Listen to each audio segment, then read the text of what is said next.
I want to talk about something that is very near and dear to my heart. It showed up in my daily Bible reading plan throughout the entire reading in Genesis, in Matthew, in Psalms. They all used different words to talk about a similar thing, and it's what we call today as the church. And the church is so much more than just a building or a religion. It's so much deeper and more meaningful than that. And I love what the Greek translation of church is. It's ecclesia, which is the assembly of called out ones. Or if you're Spanish, maybe you've heard the word iglesia, which means church. And I know that even talking about church can sometimes be controversial. There are people who have legitimate church hurt, which I don't even like using that phrase because I think it's sometimes misused. But there are people that have had bad experiences at the church, and that's fair, and we should acknowledge that. But listen, if you didn't realize, the church isn't just a building, it's the assembly of people. And whenever you have people, you're gonna have problems. And so I don't always encourage, if you have a problem, to just go find a different church, because sometimes you have to deal with problems and do conflict resolution and actually, face your issues.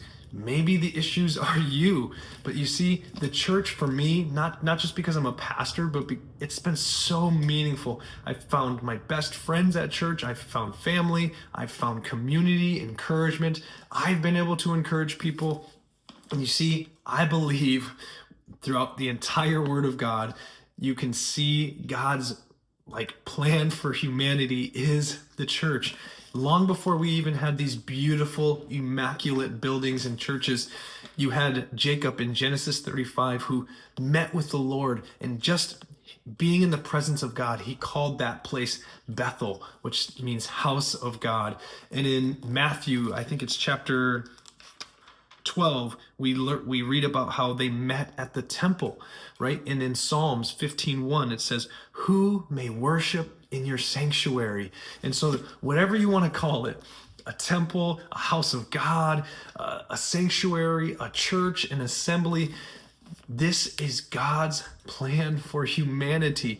And he even encourages us later in New Testament, not to neglect gathering together. But you see, the church isn't just a place where we gather or assemble. It's the assembly of called out ones. Our purpose is not just to stay in the church, but it's to go out and to spread the gospel, to spread the hope of the world, to love people, to invite them in. And so I encourage you this weekend, find a church. Maybe you haven't stepped into a church ever before. Maybe this will be the first Sunday you step into a church building and you find a family, a community of believers. God bless.